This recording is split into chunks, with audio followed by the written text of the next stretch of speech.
Aujourd'hui, on va se poser une question qui nous tourmente tous et toutes, plus ou moins, quand même, en fonction des situations. On va se questionner sur le couple. Alors, comment on fait pour être prêt? Le couple, c'est-il un passage obligé? Est-ce que notre conception de l'amour, c'est lié à la manière dont nos parents nous ont aimés? Comment on gérait notre solitude? Pourquoi parfois on est attiré par des personnes qui sont mauvaises pour nous? Comment on tombe pas dans ces névroses? C'est quoi la place du sexe? Comment on le fait durer? Et toutes ces questions, on va les traiter avec beaucoup, beaucoup d'humour avec Franck et Vanessa Lobvé. Franck, vous le connaissez sans doute, c'est un thérapeute spécialement connu parce qu'il est très rentre-dedans, anti-développement personnel. Et ce que j'ai découvert dans cet épisode et dans cette conversation, c'est qu'il a aussi beaucoup d'humour. Donc on s'est beaucoup marré. Et en même temps, on a traité le sujet de manière très sérieuse. Vous allez l'entendre. Donc ça va être assez profond. En même temps, ça va vous apporter énormément d'insight. J'espère que ça va vraiment vous plaire. Moi, j'ai passé un très bon moment à l'enregistrer. Je vous laisse l'écouter. Allez, Vlan, c'est parti.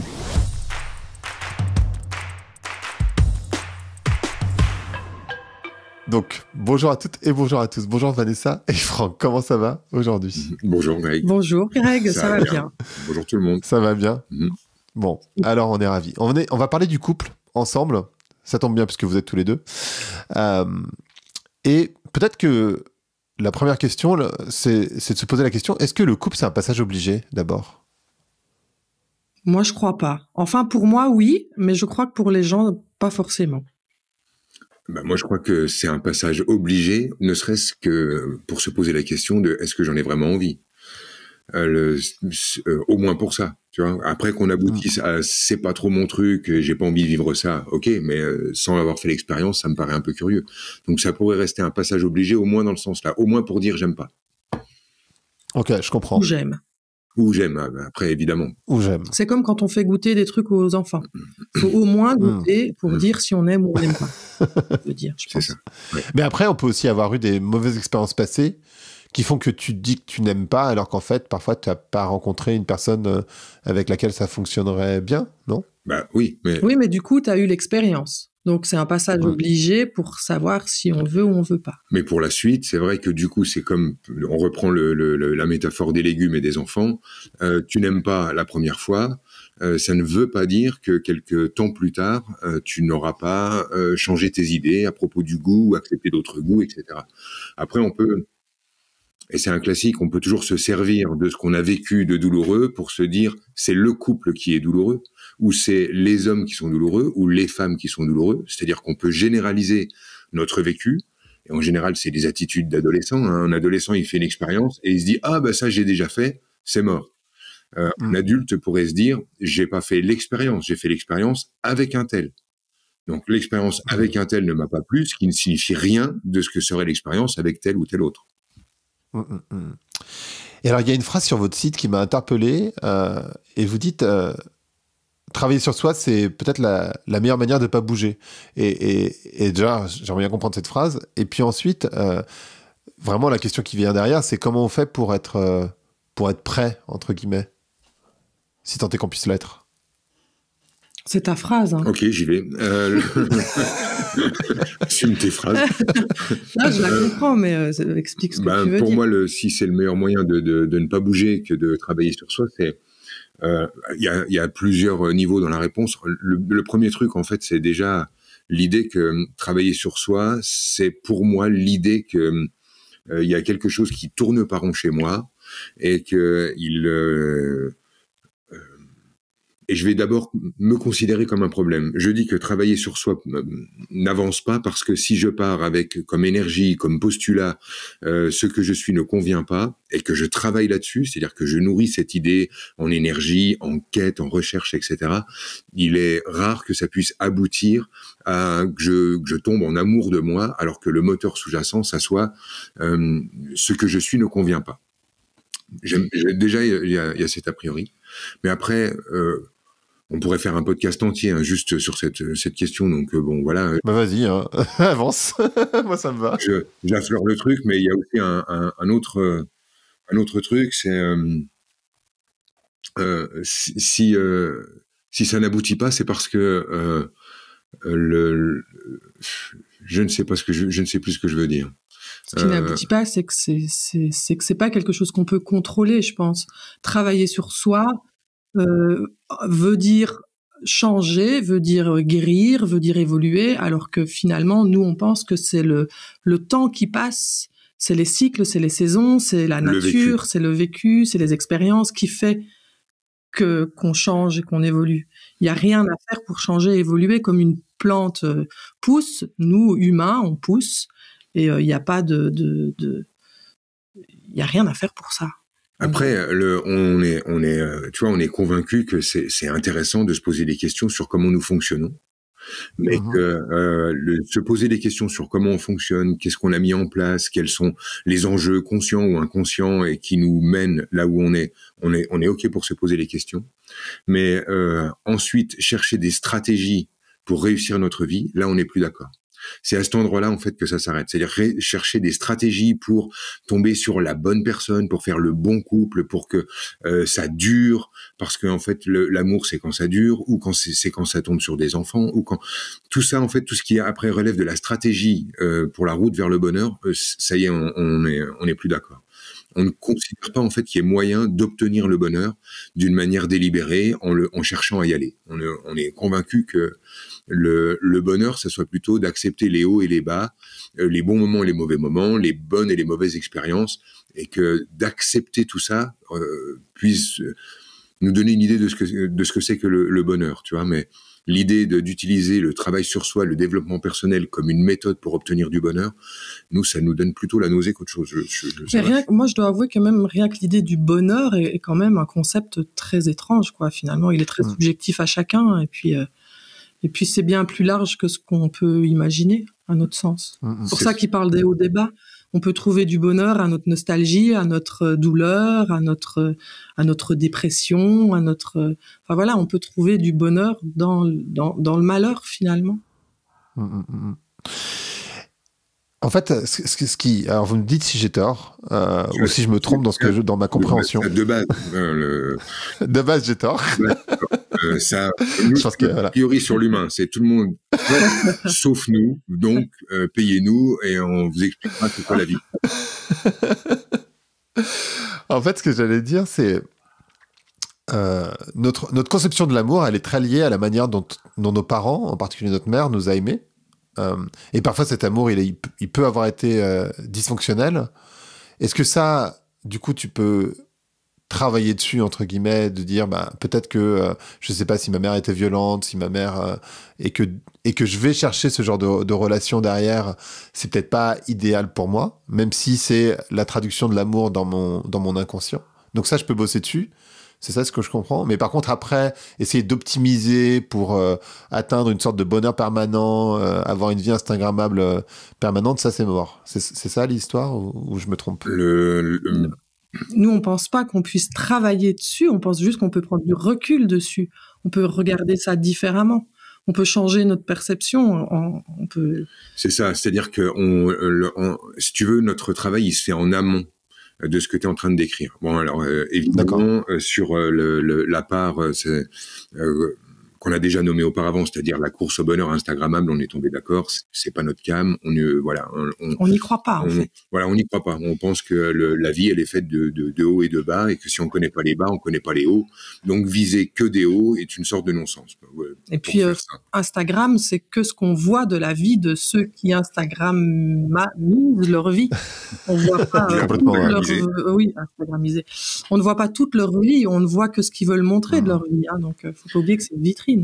Mais donc, pour revenir à la question à propos de travailler sur ce qu'on a vécu avec notre maman, avec notre papa, parce que je sais pas pourquoi tout de suite on part sur la maman, parce que les papas nous servent aussi de bourreaux, hein, faut pas se leurrer. Nous, on va plutôt aller chercher ça en amont, c'est-à-dire avant de dire ma mère est dysfonctionnelle, on va aller se dire peut-être que ma mère est un être humain, que dans l'être humain que j'ai perçu de ma mère, j'ai pris l'angle qui me permet d'en tirer la conclusion qu'elle est dysfonctionnelle. Peut-être qu'en prenant d'autres souvenirs, j'aurais pu en tirer d'autres conclusions, et donc je ne serais pas dans le même mood et je ne serais pas dans la même histoire. Donc nous, on est sur un truc de retourner à la responsabilité des légendes que l'on raconte à propos de nous, de manière à comprendre que au fond, on va toujours devenir loyal, fidèle à l'histoire qu'on raconte à propos de nous-mêmes. Donc, effectivement, si je prends dans ce que j'ai vécu avec mon parent les moments les plus douloureux, les plus tordus, et que je fabrique la légende de mon expérience comme étant celui qui s'est remis malgré tout, ou celui qui a été écrasé par, et que ma légende tourne autour de ça, il y a toutes les chances pour que dans ma vie amoureuse, dans ma vie professionnelle, dans toutes les facettes de ma vie, je retrouve de quoi consolider cette légende, c'est-à-dire d'être, si par exemple j'ai été victime de ma mère, d'être victime des femmes, si j'ai été victime de mon père, d'être victime des hommes, comme dans une sorte de continuité de ma légende. Alors c'est un peu difficile à entendre, hein, juste comme ça, parce que j'avoue que je connais pas Vlan. C'est pas grave.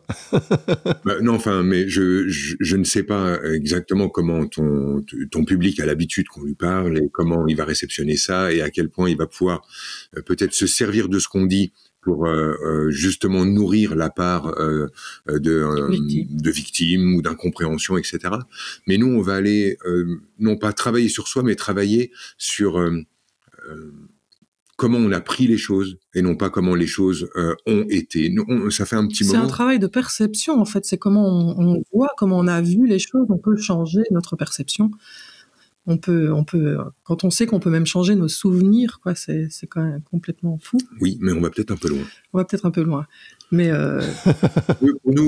pour nous, c'est assez simple. La réalité vécue est à remettre en cause également. Voilà, on ne croit plus en fait en une version parfaitement claire, parfaitement objective, parfaitement indubitable du monde, qui ensuite nécessite un travail.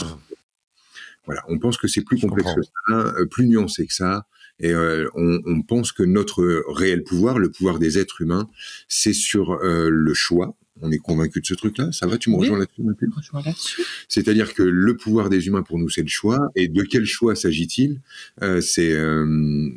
C'est là qu'on a envie d'être précis, c'est sur comment on a envie de prendre ce qui nous apparaît comme étant la réalité, comment on a envie de la prendre. En fait, je suis alors pour le coup, je suis hyper d'accord avec ça. C'est-à-dire qu'en fait, je pense que le super pouvoir humain, c'est de raconter des histoires. Et effectivement, tu peux te raconter tu te racontes une histoire et tu te racontes une légende. Et je suis complètement aligné avec ça. Est-ce que c'est ce qui vous fait dire?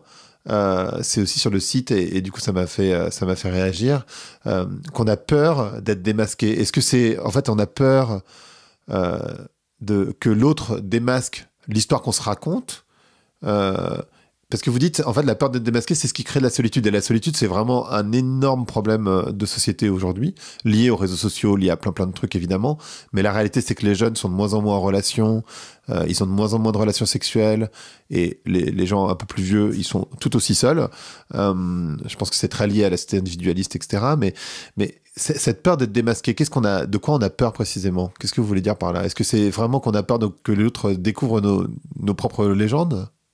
Moi, je pense qu'on a peur simplement de plus être aimé ou de pas être aimé, d'être rejeté, de pas être compris, de pas. Je pense que la base c'est ça, c'est on a peur de pas être aimé, donc on croit qu'un certain comportement, une certaine facette de nous sont plus aimables que d'autres, et donc c'est celle-là qu'on va montrer en priorité. Je pense également que ce qui crée cette idée de porter un masque et de chercher à avoir des postures de perfection ou d'invulnérabilité, c'est l'idée que si les autres s'aperçoivent de faiblesse ou de fragilité chez nous, ils vont en profiter pour nous faire du mal, pour prendre pouvoir, pour nous écraser, etc., etc. Et j'ai l'impression que là, on fait perdurer une espèce de légende à propos de la méchanceté de l'humain. L'humain est mauvais. L'humain est mauvais, comme si, en fait, à la moindre occasion, comme si on décelait, tu vois, une faiblesse chez toi, là, en te parlant, on allait dire « Ah, t'as vu, il est faible sur le truc. » En fait, pour le massacrer, le ridiculiser, l'humilier, etc. Et je pense que les gens ont cette idée-là, tout simplement parce qu'ils se comportent avec eux d'une manière tellement brutale, avec eux-mêmes, d'une manière tellement brutale. Le jugement envers soi est tellement dur, tellement sec, qu'on se met à imaginer que tous les gens vont se comporter avec nous comme nous nous comportons avec nous. Et je pense que plus les gens sont intransigeants avec eux, plus ils se veulent parfaits, plus ils se pourrissent la vie à se juger, à se massacrer eux-mêmes à longueur de temps, plus ils ont peur du monde. Et plus ils sont durs avec eux, plus le masque doit être épais vis-à-vis du monde. Parce qu'ils imaginent que le monde doit se comporter avec eux comme eux se comportent avec eux-mêmes. Et moi, je crois que c'est pas ce qui se produit. Je pense que réellement, quand on rencontre quelqu'un qui est vraiment en posture de véritable vulnérabilité, quelqu'un qui est réellement en train de souffrir, les autres lui tendent la main. Bah oui, oui, clairement. Moi, je crois vraiment ça. En cette nature de compassion, quoi. C'est ça, d'une pure empathie. Hein. C'est ça. On croit ça. Ok. Et en même temps, moi, ce que j'observe dans ma vie, de manière très empirique, j'ai envie de dire dans ma vie, mais dans la vie de mes amis, etc., c'est plusieurs choses. D'abord, on est souvent attiré par des relations qui sont impossibles ou des personnes ou peut-être des amours interdits, par exemple. Et ça, j'aimerais bien comprendre pourquoi c'est comme ça. Et la deuxième chose, c'est ce que j'observe parfois chez moi, parfois chez d'autres, c'est les personnes qui sont vraiment amoureuses de nous, ou en tout cas amoureuses, dans le sens qui sont vraiment attirées par nous, qui sont vraiment gentilles, etc., bah, c'est pas celles qui nous attirent vraiment. En fait, on va chercher parfois la difficulté. C'est très étrange, je trouve. J'y vais ? Oui, je t'en prie. Moi, je pense que d'abord, les amours impossibles, les amours à distance, les amours avec des personnes indisponibles, etc., c'est le résultat d'une équation toute simple qui est j'ai envie d'être en couple et je veux absolument pas un couple durable. Donc voilà, je me trouve avec une sorte d'amour impossible, ce qui répond à l'équation, ou d'amour en pointillé, ou d'amour à distance, qui répond à l'équation. Pourquoi ça ? Tout simplement parce que j'ai envie d'être en couple, parce que j'ai envie d'aimer, d'être aimé, et en même temps je ne veux pas être en couple, parce que dans ma conception, c'est une prison, c'est un emmerdement. Beaucoup de gens disent je m'amuse jusqu'à machin, et après j'aurai une relation sérieuse. Autant dire que pour eux, le couple c'est la misère, quoi. C'est la fin de la rigolade, le monde sérieux, le monde chiant, le monde où on souffre. Donc avoir des relations comme ça leur permet de continuer d'imaginer consciemment vouloir une belle histoire, tout en ayant une posture leur permettant de dire c'est quand même pas de ma faute si je tombe que sur des gens comme ça, mais en fait ça répond à leur autre désir en dessous qui est surtout pas en couple, c'est la prison, je vais devenir aussi neurasthénique que mes parents, j'ai pas envie de le vivre. Donc il y a déjà cette discussion. Je pense qu'il y a aussi une autre explication à ça, c'est qu'on est plutôt branché sur l'image, sur quand tu parles d'inatteignable, de personnes qu'on peut pas avoir, j'ai l'impression que c'est l'image qui fait ça. Et alors qu'on va pas voir l'énergie que portent les gens, le cœur qu'ont les gens. On est plutôt sur qu'est-ce qu'on va penser de moi si je suis avec cette personne-là, ou qu'est-ce que, enfin tu vois, on est vraiment très braqué sur l'image extérieure. Si tu veux, cette espèce de truc en carton là, très instagrammable. Il faut beaucoup d'amour pour se taper un chauve. C'est ça le truc. J'ai remarqué, c'est super dur. Voilà. Mais lui, il est braqué sur son image. Non, j'étais sur la sienne, mais pas du tout. J'étais sur la. Il était sur la mienne. J'avais bien compris la blague. Attends, il est beaucoup moins chauve que moi. Lui, il ne se voit que dans un avion, quoi. Il est au-dessus de lui tout le temps, donc il ne se voit que du dessus. Mais le gars est obsédé par son image. Mais voilà, moi je pense que voilà, on est très branché image et on va pas voir ce que nous procure l'autre en sensation énergétique. Tu vois, je sais pas trop comment expliquer ça, mais c'est comme si, enfin moi je vois beaucoup ça chez les femmes dans les stages. Limite, elle pourrait dire, moi je veux un blond aux yeux verts, quoi. Tu vois, ça m'échappe. Je me dis, mais comment vous pouvez cocher des cases aussi précises sur ce que vous désirez chez l'autre, quoi. Il y a même plus de questions, d'autres questions que le physique, quoi. Comme si c'était le spermatozoïde qui était le plus important. Non, mais c'est vrai, finalement, c'est très archaïque, quoi. Enfin, je trouve. Mais alors, je sais pas, moi, j'ai l'impression que les femmes, elles sont moins sur le physique que les hommes, malgré tout. Mais surtout, par contre, l'histoire des critères, ça, c'est une réalité, consciente ou inconsciente. Je vois bien, autour de moi en tout cas, et je pense que c'est pour les personnes qui écoutent, c'est la même chose, beaucoup de critères que tu essayes de sélectionner. Et en fait, d'abord, ça supposerait que l'autre personne est supposée parfaite, ce qui n'existe pas parce que soi-même on n'est pas parfait et que personne n'est parfait. Mais comment on arrive à casser cette histoire de critères, justement ? Comment tu arrives à être dans le ressenti et pas dans le jugement automatiquement de l'autre. Alors moi, perso, je n'essaie pas de dépasser les critères. C'est-à-dire que je n'oppose pas le fond et la forme, je n'oppose pas la profondeur et la superficialité. Non, c'est pas opposé. Je ne les oppose pas. J'ai besoin de l'ensemble. Et par contre, je suis intransigeant sur l'idée de l'ensemble. Donc, entrer en relation avec une jolie femme avec laquelle l'énergie, ça passe pas. C'est pas, je suis pas à l'aise. C'est pas mon feeling et je me sens pas le droit d'être moi en sa présence. C'est non. Par contre, être avec une femme avec qui je me sens le droit d'être moi en sa présence, mais que je trouve pas jolie, je n'irai pas non plus. Parce que j'arrive pas à séparer les deux. Je pense que lorsque quelqu'un m'apparaît comme jolie, c'est parce que déjà quelque part son énergie m'apparaît comme jolie et je ne sais même plus faire réellement la différence dans tout ça. Mais c'est pas des critères de société. J'ai l'impression qu'on est souvent sur des critères. C'est pour ça que je parle d'instagrammable. On est sur des critères généraux de société. Il faut qu'il soit justement pas chauve. Enfin, tu vois, il faut qu'elle soit bonne, fine, jolie.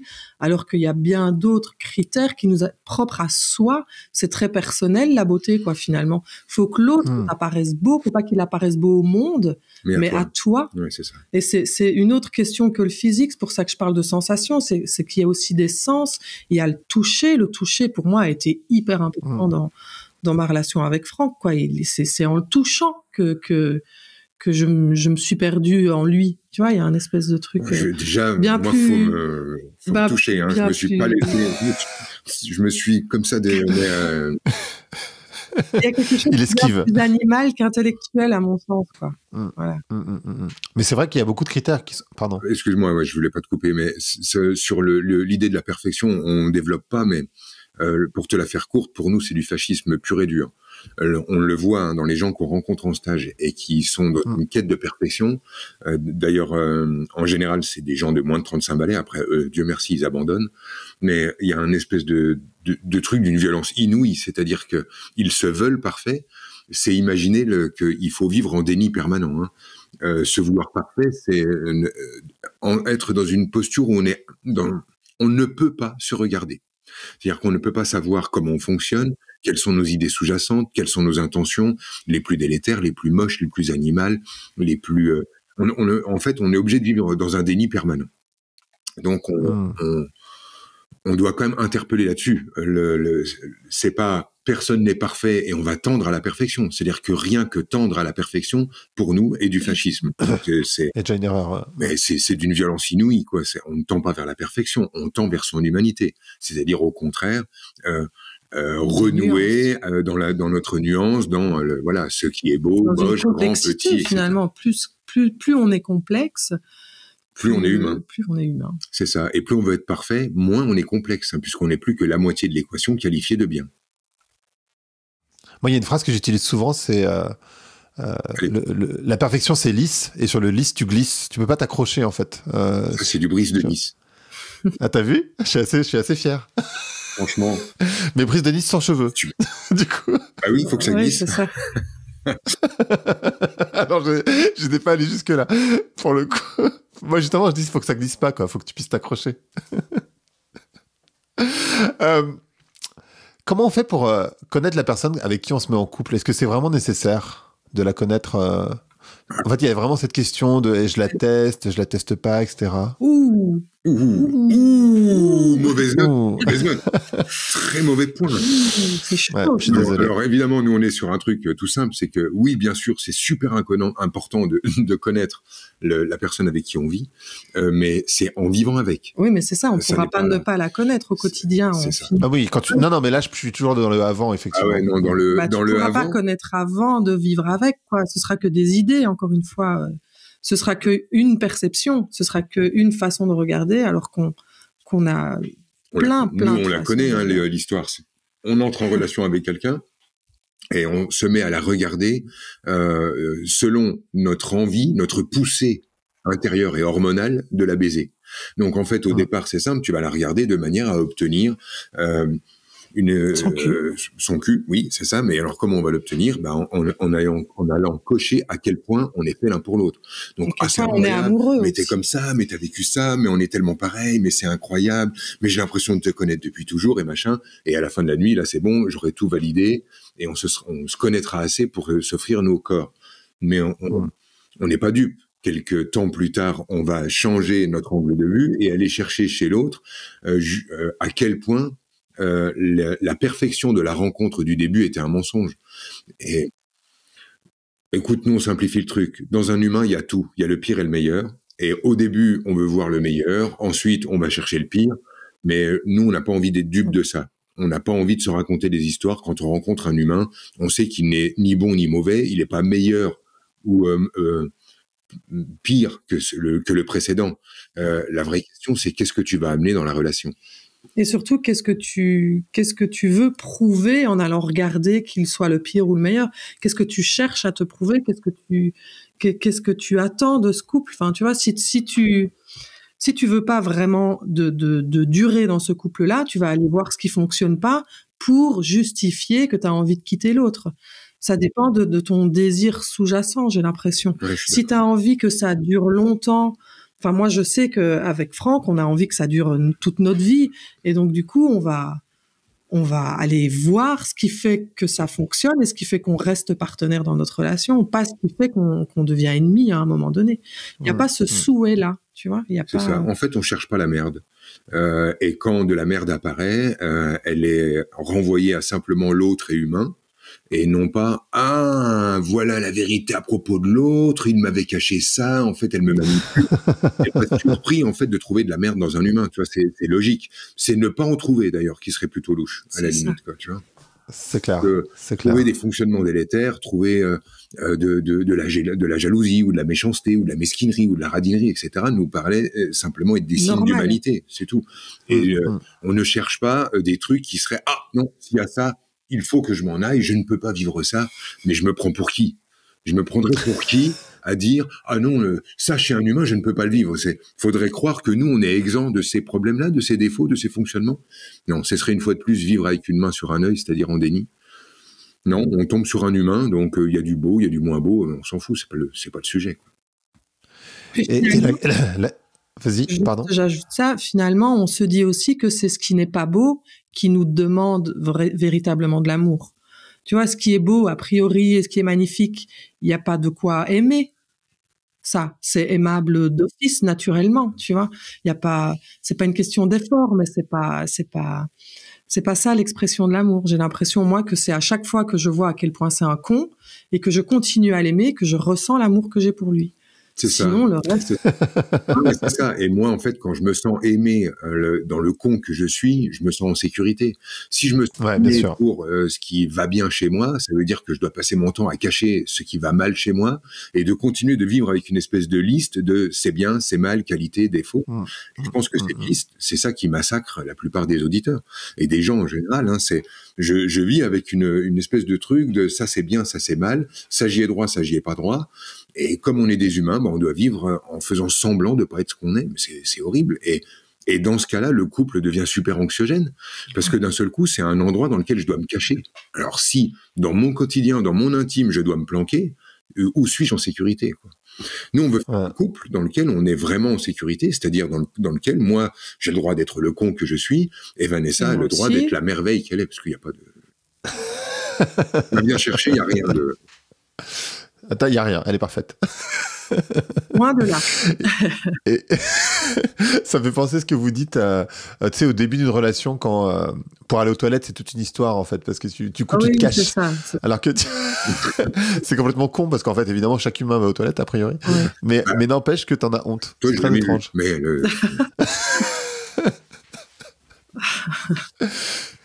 Comment on fait pour se protéger non, plutôt, comment on fait pour gérer les protections qu'on met en place, justement? C'est plutôt l'inverse. En fait, on met souvent des protections en place pour pas souffrir. Comment on fait pour les gérer, en fait? Comment vous avez fait?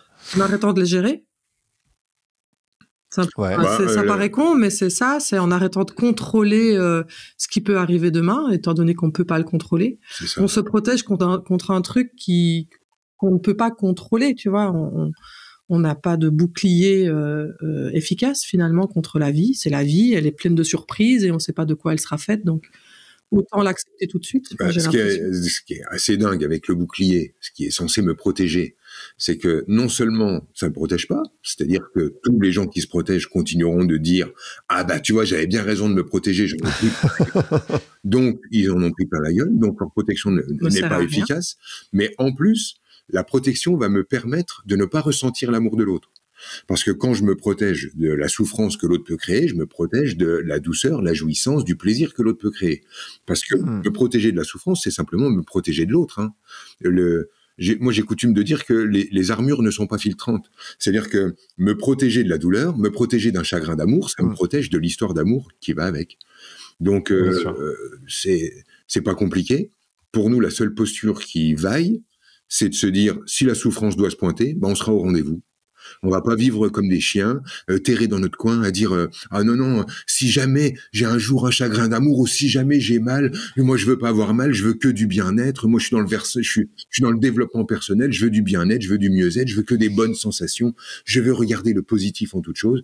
Et là je deviens une espèce de caniche dégénéré qui vit dans la trouille, qui vit dans la terreur, qui vit dans la trouille et qui ne vit plus en fait finalement parce que non, vas-y, arrache-moi le cœur, c'est tout, qu'est-ce qui va se passer? Je vais avoir un chagrin d'amour et alors, on a tous eu, on est tous debout, on est tous en train de manger, de se marrer, de vivre la vie. Donc, si je dois avoir mal, j'aurai mal et point barre. Donc, du coup, les protections, non. Protection, c'est, si je me protège de comment Vanessa peut me faire mal, je me protège de comment elle peut me faire du bien.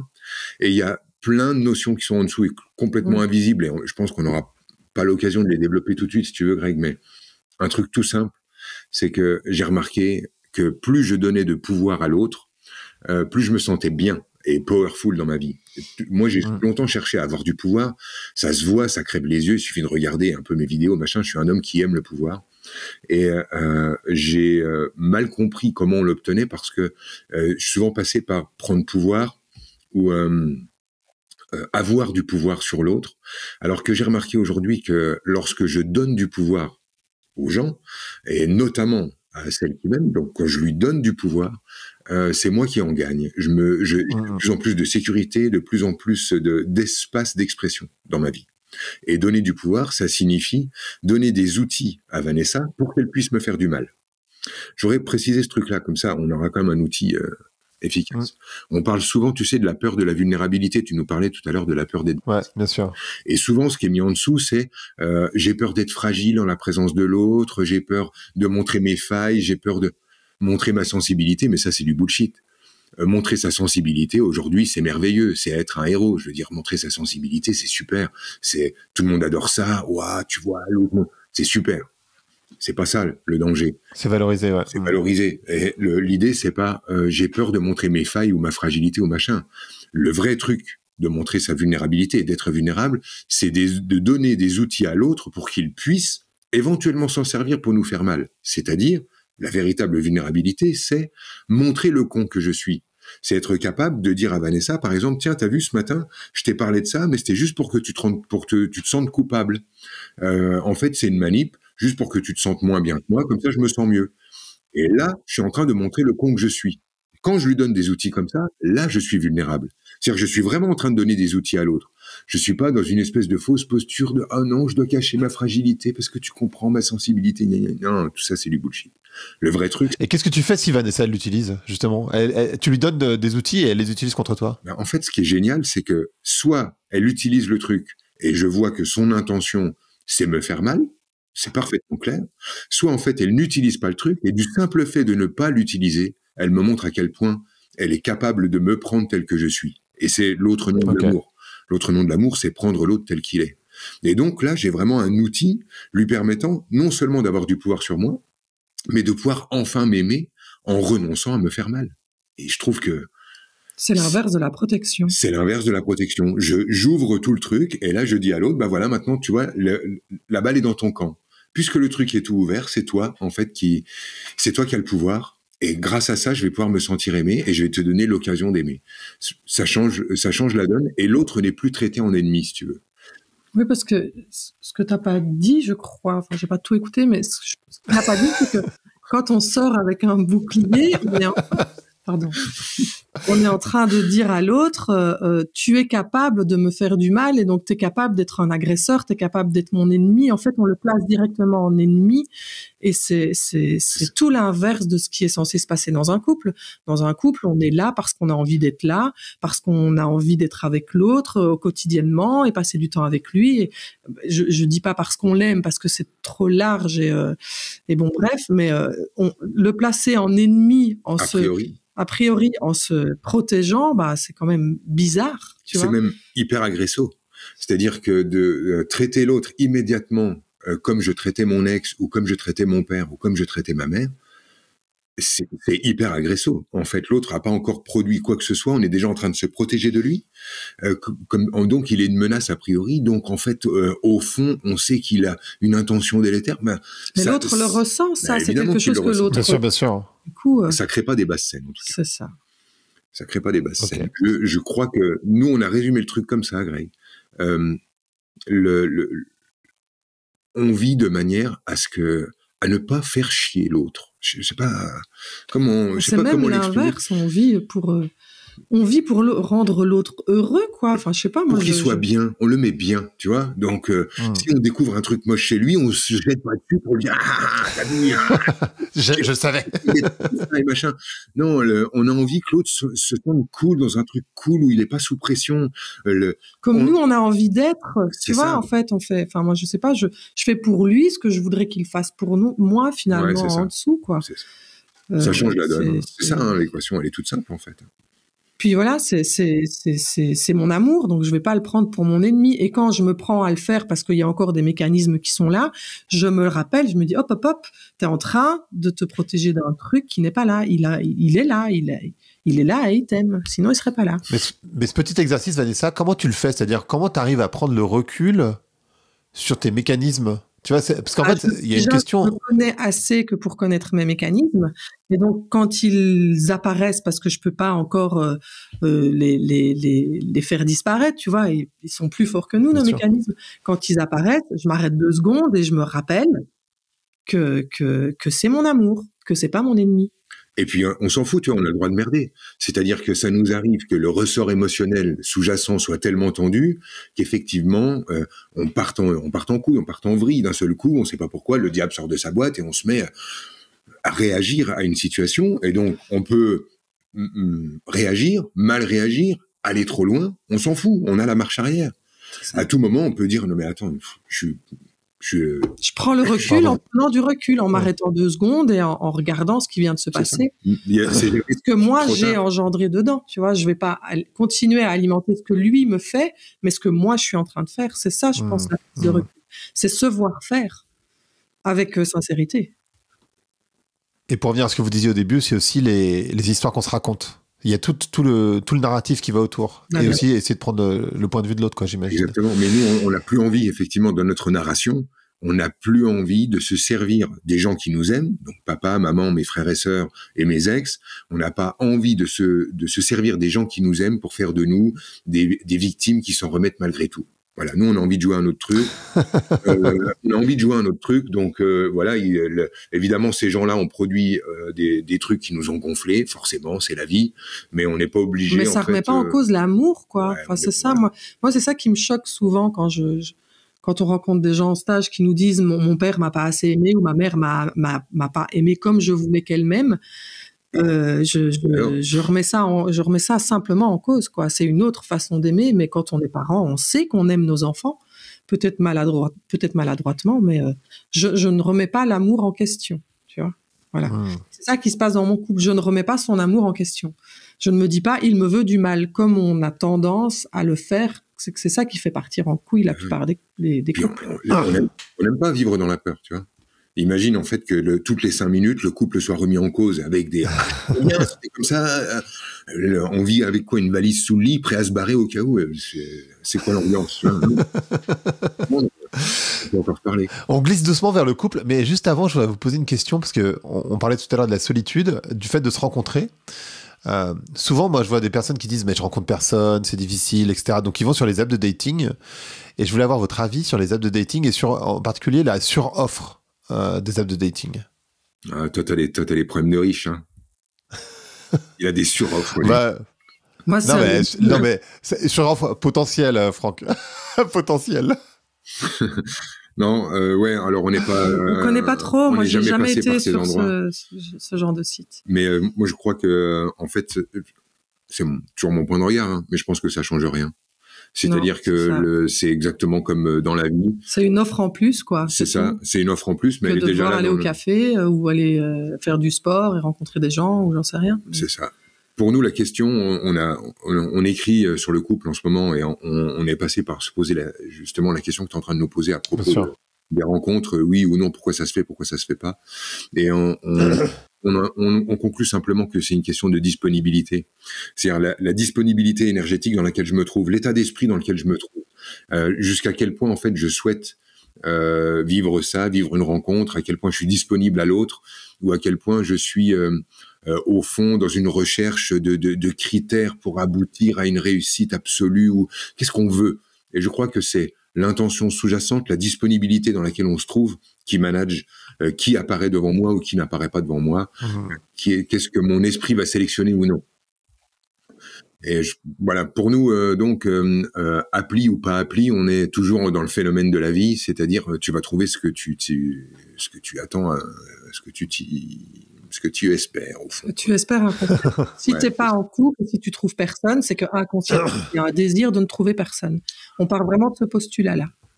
Ok, je comprends. Pas pourquoi, mais c'est pas pourquoi, c'est déjà le postulat. C'est comme ça. C'est moi qui n'en désire pas. Ouais, on part toujours de nous. Hein, au lieu de se dire pourquoi ça m'arrive ou pourquoi ça m'arrive pas, nous on aura plutôt tendance à se formuler la question comme ça. Tiens, pourquoi j'ai pas envie de ça ou pourquoi j'ai envie de vivre ce genre de truc. Ouais, je comprends. Je vais glisser vers le couple. Depuis tout à l'heure, on en parle sans mettre le mot précisément, mais de communication. Comment on fait pour bien communiquer dans un couple? C'est une large question, mais j'aimerais bien avoir vos premiers éléments de réponse en tout cas. Bah moi, je serais simple, c'est avec honnêteté, quoi, sans utiliser des raccourcis ou des trucs sinueux qui nous permettent de ne pas être vus pour faire entendre que, enfin, tu vois, dès qu'il y a une espèce de stratégie, il y a pas une communication claire, mais ouais, c'est ça. Il y a toujours plus de mots pour expliquer ce genre de trucs. Vas-y, Franck. Bah oui. Avec plus de mots. Oui, bah moi, j'appelle ça parler droit, hein, que j'oppose radicalement à l'idée de parler vrai. Pour moi, parler vrai, c'est dérouler la certitude qu'on a observé la vérité, qu'on sait ce qui s'est passé. Et parler droit, c'est parler de ses sentiments, parler de ce qui nous arrive à nous en particulier. De ses peurs, de ses doutes, de nos intentions sous-jacentes, de nos fonctionnements, de nos trouilles, de nos petites manies. De ses désirs, enfin tout ça. C'est ça. Et je pense que Vanessa, elle a résumé le truc. Soit j'entre en relation avec l'autre par le biais d'une stratégie, qui pourrait commencer par ce serait bien qu'on parle, et qui va aboutir en un... T'es qu'un connard, voilà, c'est ça, t'as tout compris. Pétage de gueule en bonne et due forme. Donc, soit ça commence par des stratégies de communication, c'est-à-dire je voudrais faire prendre conscience à l'autre qu'il est le problème, mais je ne voudrais pas lui dire qu'il est le problème parce que je ne voudrais pas qu'il me dise qu'il a vu que je pensais qu'il était le problème. Ouais, c'est bon, je vais plutôt aller regarder comment je suis le problème. Et je vais pouvoir parler de moi, parler de comment moi je suis le problème peut-être. Mais la question, c'est d'arrêter les stratégies, arrêter de prendre l'autre pour un con, arrêter de prendre l'autre pour quelqu'un qui est incapable a priori d'entendre réellement ce que j'ai à dire. Et quand l'autre ne m'entend pas, plutôt que de dire ah non mais l'autre veut pas entendre, il est un con, peut-être de se pencher sur le truc, de dire pourquoi en fait il a aucune envie d'entendre ça, parce que peut-être que ça n'est pas de la communication mais que c'est de la violence. Et j'aimerais vraiment juste décaler le point pour qu'on puisse voir que des fois, dans une communication qui paraît être une communication en profondeur, j'aimerais que mon homme parle de ses sentiments et qu'il exprime et machin. En fait, on est dans de la violence. On n'a pas envie qu'il exprime. On a envie qu'il reconnaisse qu'il n'exprime pas, qu'on reconnaisse qu'il est fermé, qu'on reconnaisse qu'il est le problème. En fait, on est dans du pétage de gueule. Et ça, c'est de la violence. Donc, le premier truc pour la communication, c'est de savoir quelle est notre intention sous-jacente. Je sais pas, un exemple tout con. Tu vois, Greg, tu prononces la phrase « je te l'avais dit ». Quelle est l'intention sous-jacente? Voilà. Qu'est-ce qu'on veut dire par là? Tu vois, je te l'avais dit, la plupart du temps, c'est Ben, en général, ça n'est pas de la communication claire et ça n'est pas pour faire plaisir, tu vois. Et derrière les petites phrases du quotidien, pourquoi je dis cette phrase? Je voudrais qu'elle aboutisse où? Comment l'autre va se sentir lorsqu'il l'aura entendu? Qu'est-ce que je suis vraiment en train de faire? Le premier point dans la communication, c'est déjà d'être clair sur qu'est-ce que nous, on est en train de faire. Quand on dit à l'autre, ah, c'est marrant, là, t'es vraiment comme ta mère. Ouais, super. Qu'est-ce que t'es en train de vouloir dire? Et tu crois que ça va aboutir où? Ou de dire à l'autre ah bah j'espère que tu vas pas me faire le coup de quelle est la phrase, elle va où, à quoi elle sert, et est-ce que c'est de la communication? C'est ça. En fait, c'est vachement de passif-agressif. Dire ce genre de phrase. Pardon. On peut les dire, mais il y a d'autres façons de dire ce genre de trucs, je pense. C'est vachement de passif-agressif, en fait, dans la manière dont tu le décris. Non? J'ai l'impression que c'est vachement de passif-agressif. Oui, c'est ça. Moi, je vois de la violence partout dans la communication, notamment chez ceux qui sont très attachés à la communication non violente. Ah, c'est vrai, tu dirais ça? Parce que, en fait, quand je t'entendais parler, je me disais, tiens, ça me fait penser à la CNV. Oui, Et toi, tu dis, en fait, les gens qui sont attachés à la CNV passent leur temps à veiller à ce qui est violent dans la communication. C'est-à-dire que si je veux faire de la communication non violente, sur quoi je dois mettre mon radar tout le temps et partout? Sur la violence dans la communication. Et je deviens obnubilé par ça. Oui, et puis je me surveille sans arrêt pour ne pas être violent. Et ça, c'est violent. C'est ça. Rien que se surveiller devient c'est de la stratégie. Violent. Ça devient de la stratégie. C'est-à-dire que il faut d'abord que je montre à l'autre que je ne lui veux pas de mal. Je suis pacifique. C'est dire à quel point, en fait, waouh, je lui en veux. Je lui en veux, peut-être.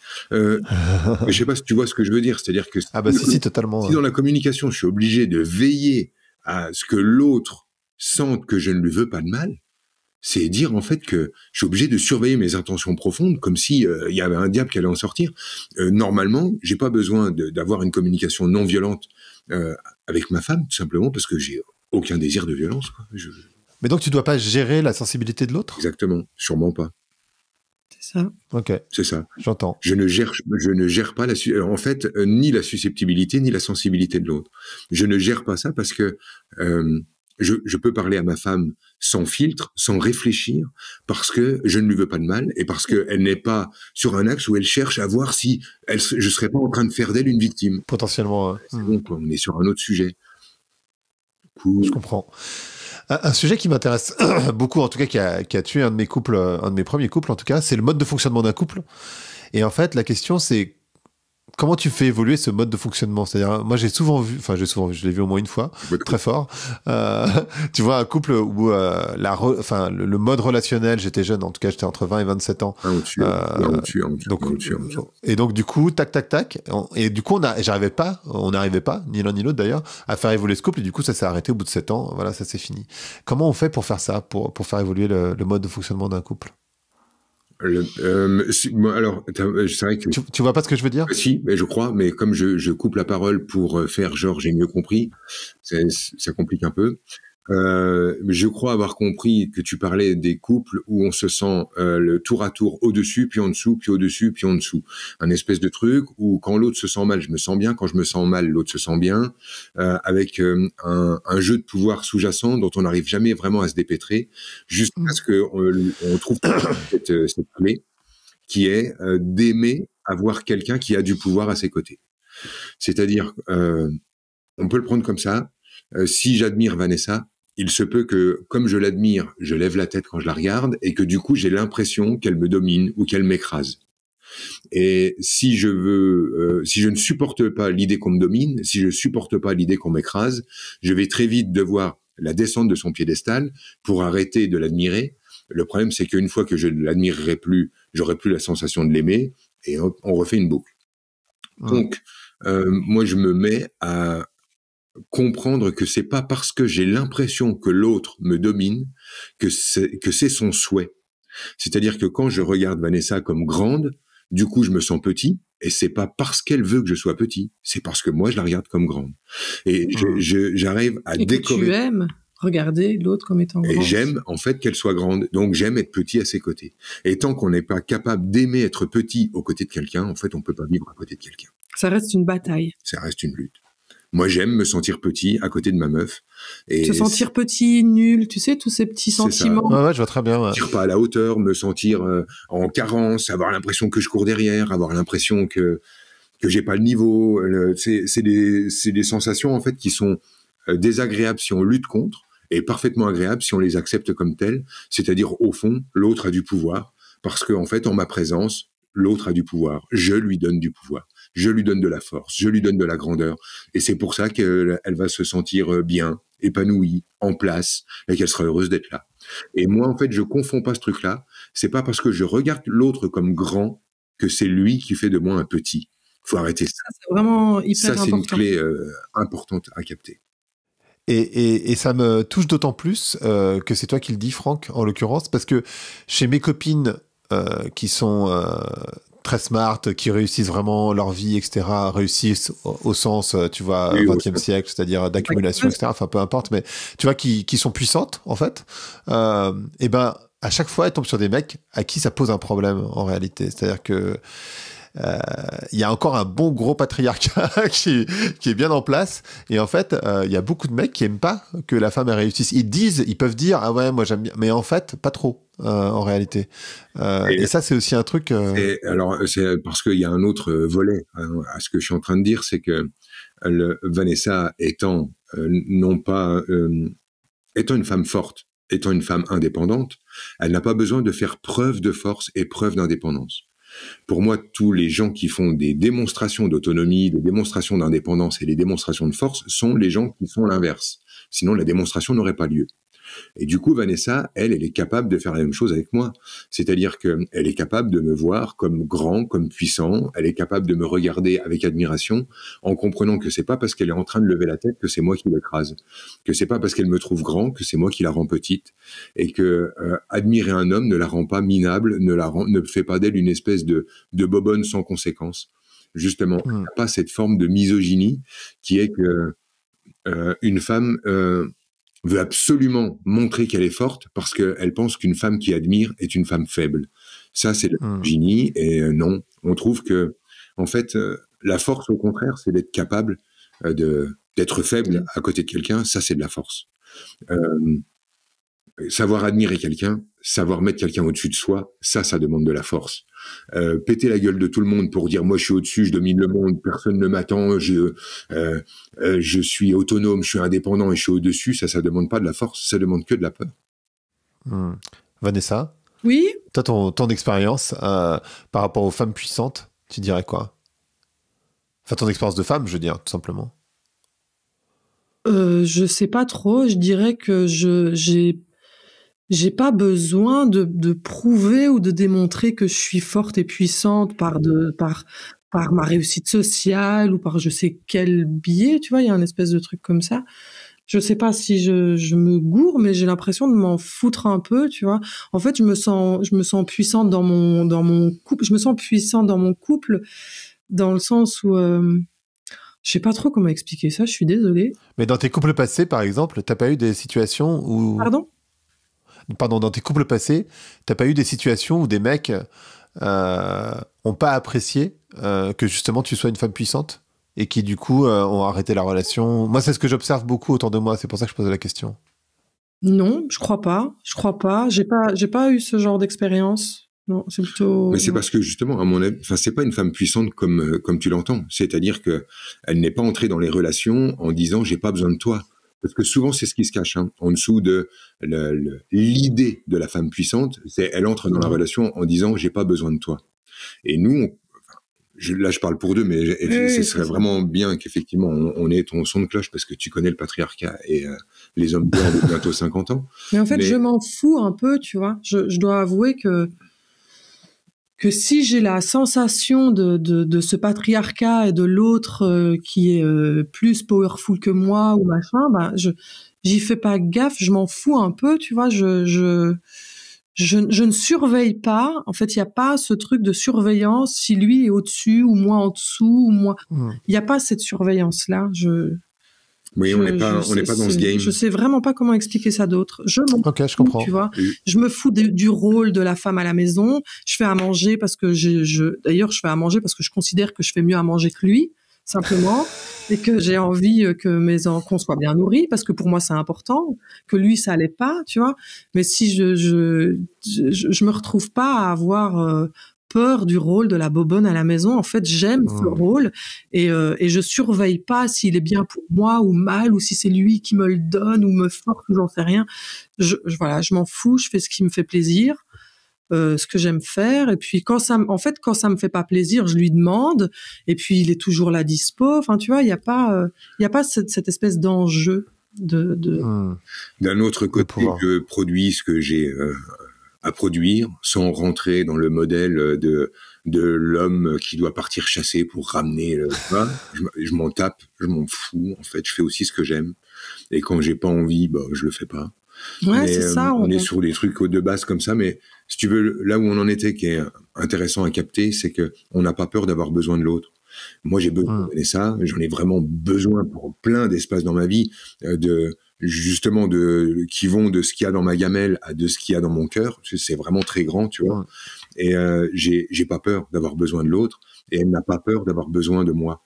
On n'est pas dans un truc où l'idée c'est j'entre dans une relation, mais je te préviens, j'ai besoin de personne. Tu vois, un espèce de truc de je te préviens. Ouais, je vois. Ah non, on sait clairement l'un l'autre qu'on a besoin l'un de l'autre. C'est ça. On veut dépendre l'un de l'autre. On ne cherche pas cette forme d'indépendance alors qu'on veut faire un couple. Pour nous, c'est un non-sens. D'ailleurs, c'est même ce qui est le plus important dans notre vie, c'est notre couple. Dès qu'il y a une petite rayure dans le couple, on cherche tout de suite à l'arranger parce qu'on n'est pas bien, quoi. Non, on veut tout réorganiser immédiatement. Tout peut merder sauf ça. On dit pas que c'est sain ou pas, on s'en fout. On est comme ça et on accepte d'être comme ça, tu vois. Voilà, on est dépendant l'un de l'autre, on forme une espèce d'œuf, et puis voilà. On cherche pas à d'abord s'aimer soi avant d'aimer l'autre. Enfin, tu sais, tous ces trucs à la con. Je vois bien. On est très jaloux, très exclusif, et on vit avec ça. On vit avec ça. On se connaît et on s'accepte. C'est ça. Notre plan de carrière, c'est tenir la main de quelqu'un jusqu'au bout. Ce n'est pas avoir un plan qui nous permet de nous en sortir s'il y a problème, divorce, rupture, machin, qu'on puisse partir avec notre pognon, pas y laisser trop de plumes. On n'est pas dans des délires comme ça. Notre projet, en fait, c'est qu'on sait que face à la mort, face à la vieillesse, face à la véritable douleur quand elle se présente, le seul truc qui compte, c'est qui est là. C'est l'autre. Et s'il y a personne là, ton compte en banque, ton succès et ton compte Insta, D'ailleurs, parce que tu parles de longévité, vous avez parlé tous les deux de longévité du couple. Est-ce que vous pensez... d'abord, il y a cette idée que le couple dure 3 ans parce que, historiquement, c'est la période pour laquelle il faut qu'un enfant il puisse être autonome, etc., puisqu'il naît prématuré, machin. J'en ai connu, je savais pas d'où venait ce... Ah, c'est vrai, ça vient de là, en fait. C'est parce qu'en fait, un enfant, il naît prématuré. Ouais, c'est ça. Tu rencontres, tu niques 9 mois, naissance, allaitement, épisiotomie. Mais non, mais 3 ans. Les calculs qui sont faits et les théories qui sont sorties. C'est excellent. C'est fou, quand même. D'accord. Oui, nous, on a dépassé ça maintenant. Cool. Mais du coup, mais parce que moi, la question que je me pose, pour le coup, vraiment, c'est est-ce que la famille nucléaire, comme on l'entend, qui est un truc très récent finalement, la famille nucléaire, ça date des 70, c'est-à-dire le fait d'avoir papa, maman, les enfants. Avant, il y avait toujours les oncles, les tantes, les grands-mères, etc., pour des raisons économiques, hein, tout simplement. Et avant, on disait, ça prend un village d'élever des enfants, etc. Est-ce que vraiment ce modèle papa, maman, les enfants, ça peut fonctionner sur le long terme? Parce que ça laisse très peu de liberté à l'un et à l'autre, finalement. Mais c'est de ça dont on se fout. C'est exactement. En fait, notre liberté, elle se situe là. Moi, je me sens libre avec lui, mais je fais pas attention à être libre ou pas. Enfin, tu vois, ma liberté est dans mon enfermement dans mon couple. C'est ça. Je comprends. Et je suis libre jusque-là. Je suis libre jusqu'à m'enfermer et jusqu'à dépendre. Tu vois. Voilà, en fait, c'est assez marrant parce que, tu vois, la longévité est super importante pour nous. Et on est d'accord avec l'idée que ça s'arrête. C'est-à-dire que on ne fait... si on sait que si on se met à agir pour que le couple dure, on va commencer de créer de la merde. On vit de la longévité parce que on est d'accord avec l'idée de souffrir. Si ça doit s'arrêter, ça s'arrêtera et c'est tout. Quand on n'est pas d'accord avec l'idée de souffrir, on se met à gérer, on se met à contrôler, on se met à mettre le nez dans les affaires de l'autre. À s'assurer. À s'assurer. Ouais, je vois. Chercher des garanties, donc à chercher des preuves. Et quand on cherche des garanties et des preuves, on obtient des mensonges, puisque personne ne peut obtenir ça. Et puis, etc., etc. Donc, c'est parce qu'on est d'accord pour se perdre qu'on sait en fait, que ça dure. Il y a un autre truc, moi, que j'ai remarqué, c'est que souvent, les gens, ils s'assurent contre le départ de l'autre. Un espèce de truc comme ça. Je ne veux pas qu'il parte, je ne veux pas qu'il me quitte. Ouais. Voilà. Alors que finalement, le plus grand départ, c'est la mort. Et ça, on n'a aucun contrôle là-dessus, on n'a aucune assurance là-dessus. Enfin, moi, je suis plutôt là-dessus, tu vois. Ma plus grande peur, c'est qu'ils disparaissent vraiment, c'est qu'ils meurent. Et qu'est-ce qui peut faire que j'empêche ça? Je peux pas empêcher ça. Donc, c'est un truc que je peux pas contrôler, tu vois. Donc, autant, je suis une grosse feignasse finalement. Bah oui, mais c'est ça. Je suis vraiment une fainéante. La vérité sort. Oui, je suis une vraie fainéante qui s'assume en tant que telle. Lui, avec plaisir, Franck. Les véritables idées. Donc voilà, j'assume ma fainéantise et j'arrête d'essayer de contrôler ou de gérer ou de m'assurer ou de me protéger contre un truc contre lequel je ne peux pas m'assurer. Il y a une idée en ce moment qui tourne beaucoup, qui est que les jeunes mettent pas assez d'efforts dans leur couple pour que ça dure. Ah ouais, j'ai vu. Vous voyez ce truc dire ça. Comment c'est le truc? C'est pourquoi machin? Ah ben vous êtes dans l'ère du jetable. Nous à l'époque on réparait les choses ou un espèce de truc comme ça. C'est ça, un truc du genre, exactement. Qu'est-ce que vous avez envie de dire là-dessus? Que j'emmerde les vieux cons. Et on fout la paix aux jeunes sur leur façon de gérer le truc et puis toujours. Mais qui s'éclatent les jeunes. T'imagines que les jeunes se disent maintenant, moi je veux rester avec celle-là toute ma vie, mais moi je leur espère plein d'expériences et. Puis l'amour, c'est pas sur la durée. Il peut y avoir une histoire d'amour de 2 jours qui est d'une beauté hallucinante, même par rapport à une autre qui aura duré toute une vie, quoi. C'est pas une question de durée. C'est ça. Puis tu sais, toujours cette espèce de truc de nomenclaturer les choses, de tirer des règles, de faire des généralités pour pouvoir faire des postes. Moi, ça me gonfle, quoi. Tu vois, les gamins, les jeunes. Dès que la phrase commence par les jeunes, déjà, ça commence à un peu. Les jeunes d'aujourd'hui. Ouais. Alors les jeunes d'aujourd'hui, dans la société dans laquelle on c'est bon, quoi. Il y a autant de jeunes que de jeunes, et il y a autant de façons d'envisager le couple que. Voilà, c'est donc il y en a qui essayent de faire des couples parfaits, il y en a qui s'en foutent, il y en a qui profitent, il y en a qui sont comme des amis, d'autres qui sont comme des frangins, et d'autres qui vivront leur vie ensemble, d'autres pas. Et franchement, d'autres qui s'aimeront en cachette sans jamais rien faire. Non, mais il y a plein de formes possibles et toutes ces formes sont belles. Il y en a pas une plus belle que l'autre, je trouve. Nous, on sait comment nous on fonctionne et ce que nous on désire. C'est pas pour ça qu'on dit il faut que tout le monde désire ça. Ouais, c'est la forme la plus. Bien sûr. On souhaite pas ce modèle. Non, pas du tout. À chacun. Même à mes enfants, je leur souhaite pas. Je leur souhaite vraiment de vivre leur vie comme ils la veulent. Puis voilà, il y a pas un bon ou un mauvais modèle, quoi.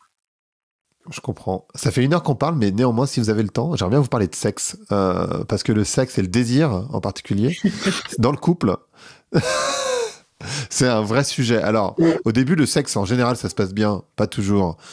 Mais ça peut se travailler quand même. Le problème... Bien au début, quand même. Hein. C'est quand même une bonne indication, quoi, je trouve. C'est une belle indication si ça se passe bien au début. Et il faut aussi se connaître un petit peu pour savoir ça. En particulier pour les femmes, j'ai l'impression que parfois tu sais même pas que ça se passe pas super, ou en tout cas que ça pourrait être mieux. J'ai la sensation, mais comme je suis pas une femme, je suis pas... ultra mal baisé, t'en sais rien. C'est vrai. Et ouais, peut-être. Finalement. Peut-être. Mais la question surtout, c'est comment on fait comment on fait durer le désir? Moi, c'est surtout ça la question. Et comment on fait pour durer le désir sexuel? Est-ce que le désir, c'est vraiment la bonne question à se poser d'ailleurs? Bah, moi, je pense que c'est une question primordiale dans un couple. C'est ce qui différencie le couple d'une autre relation, d'une amitié ou de... Le désir est hyper important. Mais comment on le régénère alors? Comment on fait pour toujours vouloir ce qu'on a déjà finalement? Alors nous, on n'a pas eu besoin de le régénérer, parce qu'il s'est jamais éteint. Donc c'est assez marrant, parce que c'est la même... c'est un peu comme un éternel début, donc ça c'est cool. Mais moi, je sais que ce qui s'est passé pour moi, c'est tout ce dont je peux parler, sans faire trop de détails parce que c'est toujours des endroits où ma pudeur me gêne, je pense, mais j'essaye d'ouvrir. Mais ce qui a vraiment changé pour moi, c'est qu'avant, je pensais que la sexualité, c'était des gestes à produire, donc des gestes plus ou moins cool, qui me renvoyaient à des trucs plus ou moins de mes fantasmes intérieurs, de mon porno intérieur, et donc me faisaient plus ou moins plaisir selon les gestes produits. Et puis, j'ai découvert dans la relation là, et en même temps, en parallèle de nos métiers qui sont quand même vachement tournés sur le feeling et la sensation et les perceptions, où j'ai remarqué que le même geste pouvait avoir des niveaux de profondeur différents selon l'état d'esprit et les intentions que j'avais envers l'autre. Donc ça a été, pour moi, c'est une exploration, et on est entré dans cette exploration il y a 10 ans, et on est encore dedans. Mais pour moi, c'est ça, c'est-à-dire que je croyais qu'une fois qu'un geste était fait, bon, bah celui-là, on l'a fait, ok, next. Alors que maintenant, j'ai capté en fait qu'on pouvait faire le même geste avec une intention, il produisait ça, avec une autre, il produisait ça, avec une autre, encore ça.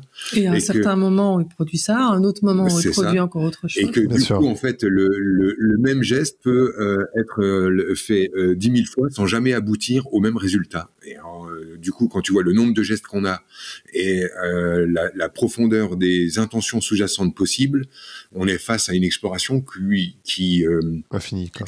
Voilà. Et pour nous, en fait, ce côté infini du truc le fait qu'on n'a jamais encore rencontré cette lassitude, parce qu'on est encore à chaque fois étonné. Attends, tu parles pour toi, Franck, hein. Ça se trouve, Vanessa, elle l'a rencontré. Tu dis que toi, tu l'as jamais rencontré. Mais il y a un autre truc aussi, peut-être une autre clé qu'on peut aussi donner, c'est qu'on communique beaucoup là-dessus. On en parle, quoi, tu vois, et c'est pas un sujet où on a peur l'un de l'autre. On en parle quand il y a besoin d'en parler ou quand on a envie d'en parler. Et j'ai l'impression que dans les couples, c'est très compliqué d'oser dire à l'autre, bah je vis ça, et tu vois, il y a une espèce encore de pudeur aussi dans les couples. C'est quand même un sujet très intime. Du coup, voilà, en parler aussi, c'est super important. Et il y a un autre truc aussi que j'ai remarqué, c'est que la sexualité est bien plus large que ce qu'on croit. C'est-à-dire que nous, on pense sexualité, on pense orgasme, alors que c'est pas ça le but de la sexualité. Le but de la sexualité, c'est de faire danser deux corps et puis de se toucher finalement. C'est d'arrêter de se causer, d'arrêter d'être sur un plan mental et d'être sur un plan bien plus charnel. Donc il y a ça. Alors parce que dans ce cas, on baise à longueur de journée, quoi. Parce qu'on passe son temps à se toucher pendant qu'on se parle là. Vous faites l'amour. Bah, on a à longueur de journée. On a la main qui se touche, on a le pied qui se touche en dessous. On est constamment en contact. C'est parce que pour nous, le charnel est très important. Et dans les couples, j'ai l'impression que le charnel enfin, en tout cas, dans moi, ce que je connais, de ce que j'ai entendu de problèmes de couple, le charnel n'apparaît que dans la sexualité, tu vois. Et du coup, il n'y a pas ce contact et cette mise à jour corporelle en dehors de la sexualité. Donc, t'imagines la pression qu'on met, la pression et le poids qu'on met dans la sexualité, ça devient plus quelque chose de léger. Ça devient... si tu veux, ce qui nous permet, dans la journée, quand on est là, qu'on se croise, de se toucher, de se passer la main dans les cheveux, de vivre ce truc-là, c'est que en dessous, il y a toujours cette idée, tu sais, que l'autre n'est pas traité en ennemi, et donc on n'a pas le sentiment d'être envahi. On le retrouve pas mal dans les couples qu'on reçoit ou dans les gens qu'on rencontre en stage. Des histoires de territoire. On est dans un couple et on a peur que l'autre nous envahisse, que l'autre, on doit avoir une sorte de jardin secret, on doit avoir une forme de distance, on doit avoir de l'espace, alors que nous, on est dans presque une disposition inverse. On a envie d'être envahi, on a envie que l'autre habite chez nous, chez soi, on n'a pas envie de se mettre à l'abri de l'autre, et du coup, les contacts ne sont pas vécus comme envahissants, dérangeants, ils sont... Ou obligatoires. Ou obligatoires, oui, c'est ça, c'est l'inverse aussi. Exactement, ça ni peut obligatoire. Et c'est vrai que on pense que la sexualité ne se manage pas quand on est dans un lit et qu'on est à poil, mais elle se manage dans tous les autres espaces de la relation dans le quotidien. C'est comment on se touche et comment on se regarde partout ailleurs qui fait ce qui se produira ensuite dans le Il est là le réel désir, tu vois, on parle souvent de désir sexuel, alors que non, le désir, il est dans le Du quotidien, tous les jours. Quoi. Comment je désire la peau de l'autre, finalement. Et alors, j'ai une question pour Franck, peut-être plus que pour Vanessa. Comment tu romps avec le principe de la maman putain? Tu sais, ce truc de... une fois que j'aime une femme, je suis sur une relation hétérosexuelle là, mais bah, du coup, j'ai du mal à l'envisager comme la moi, putain au lit, on va dire. Je dépasse déjà, en fait, je comprends pas. Déjà, j'ai beaucoup de pudeur, donc merci pour cette question. Non, mais Vanessa, je la prends pas pour ma maman. C'est peut-être d'ailleurs la première relation où je la prends pas vraiment pour ma mère. Ce qui d'ailleurs a changé le truc pour les gars qui cherchent, c'est parce que je suis d'accord pour la perdre. Toutes les autres femmes avec qui j'ai vécu, j'étais pas d'accord pour les perdre, j'avais peur de souffrir et je les ai prises pour ma mère. Et elle, je suis d'accord pour la perdre et du coup je la prends pas pour ma mère. Et attention, d'accord pour la perdre, ça veut pas dire que j'en ai envie, ça veut dire que si la souffrance se présente, je ferai face. Et je ferai une boutade, je passerai au-dessus en disant que tout ça c'est des questions de morale et je vois pas où est le problème avec l'idée de baiser sa mère. Dans la mesure où l'autre n'est pas ma mère. L'autre n'est pas ma mère. C'est pas parce que c'est une représentation maternelle que j'ai pas le droit de baiser les mamans. Tu comprends? Donc je ne confonds pas. Imaginons que Vanessa soit pour moi une représentation maternelle, je ne dors pas, je sais qu'elle n'est pas ma mère pour autant. Donc si c'est l'idée de baiser l'idée de ma mère, bah, pourquoi pas que j'en ai à cirer. Non mais je veux dire, je m'appelle pas Freud, je vis pas avec une Bible dans le... donc voilà quoi, il faudrait quoi, que je considère Vanessa comme une MILF? Pas de problème. Ok, très clair. Et une dernière question, toujours sexuelle. Hein. Je suis désolé, Franck, j'ai bien compris que c'était pas... Beaucoup de sa mère, hein, quand même. Ouais, je trouve. Dès le départ, il a commencé avec ça. Ah ouais, c'est vrai. Oui, bah oui, c'est vrai. Dans ta première question, il y avait déjà ça. Attention, hein. Ouais, je suis en train de glisser doucement là. Comment on aborde des fantasmes dont parfois on peut avoir honte soi-même? Aïe. Ben, en les exprimant, je pense déjà. Enfin, tu peux le dire, toi, vas-y, pardon. C'était pour lui, en plus. Non, ça marche pour toi aussi, Vanessa, hein, pour le coup. Ah, moi, je pense, quoi, en les mettant dehors, souvent, on a honte d'un truc, et quand on en parle, on n'est pas si clair avec son désir, tu vois. Le fantasme, c'est bien le fantasme. Le fantasme, c'est quand même quelque chose qui est très élucubré. Enfin, je sais pas trop comment définir ça, mais la définition même du fantasme, c'est ça. Dès qu'on fait redescendre ça dans la matière et qu'on dit à l'autre, tiens, je voudrais peut-être bien faire ça. Puis rien qu'en le disant, parfois, il y a... Ouais, je suis pas si sûre que j'ai envie de le faire, quoi, tu vois. Je me demande si j'ai pas envie que ça reste de l'ordre du fantasme. C'est comme si on autorisait une certaine partie de nous un peu pas malsaine, parce que c'est pas du tout malsain, c'est considéré comme malsain pour nous, c'est pour ça que ça fait partie de l'ordre du fantasme, tu vois. Okay, moi, je vois les choses comme ça. Une fois que c'est dit, bah, on voit déjà si l'autre a envie ou pas, donc c'est cool parce qu'on voit si l'autre a envie d'y jouer ou pas, donc finalement, on a l'opportunité d'y jouer ou pas, et puis on voit si on en a réellement envie ou pas. Quant à moi, je retournerai sur le volet de donner du pouvoir à l'autre. Exprimer quelque chose dont j'ai honte, c'est encore donner un outil à l'autre pour qu'il puisse me planter un couteau dans le cœur, donc y déposer une caresse, puisque ça signifie simplement que l'accès à mon cœur est libre. Et je suis toujours dans le même délire. Plus je lui donne de pouvoir pour me faire du mal, plus je donne de pouvoir pour me faire du bien. Plus je suis connu, plus je suis moi en la présence de ma femme. Donc oui, c'est flippant. Je peux dépasser cette peur pour lui dire les trucs dont j'ai honte. Ça peut être utile dans le sens-là. Super clair. Merci beaucoup. Donc j'ai toujours cette dernière question, je vous l'ai dit, sur ce podcast que vous ne connaissez pas mais que vous allez connaître.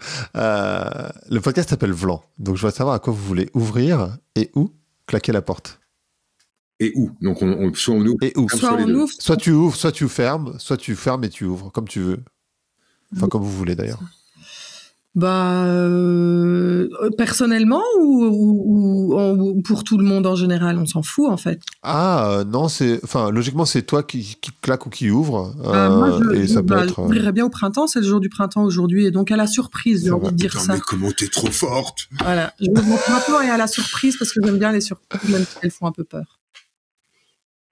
Ouais, cool. Toi, tu fermes un truc ou pas? C'est là qu'il me dit, je ferme notre relation. Voilà, je savais pas comment te le dire. Ça fait chier. Moi, je vais fermer à l'hiver, parce que si tu veux, aujourd'hui... non, je sais pas. Moi, je vais aller sur quoi? Je vais partir sur Vlan. Et Vlan. Ah ouais, moi, je vais y aller comme ça. Et Vlan, et si on s'en tapait un peu de tout ça?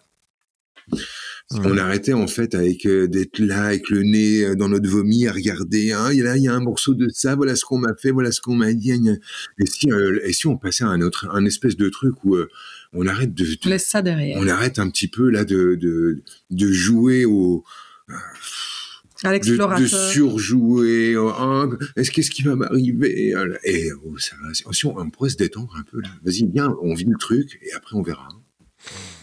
Vivons. En fait, c'est faut vivre. Ouais, c'est ça. De toute façon, est-ce qu'on a le choix finalement, quoi? On est là, donc. C'est ça. Je veux dire, un peu moins être sur la touche, en train de calculer, à être là, à écouter des podcasts ou des gens comme moi, je parle bien de moi, qui vont voir en fait quel sera notre prochain pas dans la vie. Et sans déconner, vas-y, éteins le bordel et va jouer, quoi. Pour rien. Ouais, être dans l'action. C'est ça, parce que c'est le printemps. Bon, enfin, vite à vie, c'est le printemps. Cool. Merci beaucoup à vous. Merci. Merci d'avoir écouté Vlan. Si vous avez aimé l'émission, n'hésitez pas à mettre des étoiles sur vos plateformes de podcast préférées. Vous pouvez aussi partager l'épisode sur vos réseaux sociaux, Instagram Stories, Facebook, LinkedIn, où vous voulez. Je suis Grégory Pouy. Vous pouvez me retrouver sur l'intégralité des plateformes sous le nom Greg from Paris. Si vous avez des idées pour des invités, si vous avez des commentaires, n'hésitez surtout pas à m'envoyer un message. Allez, merci et à bientôt.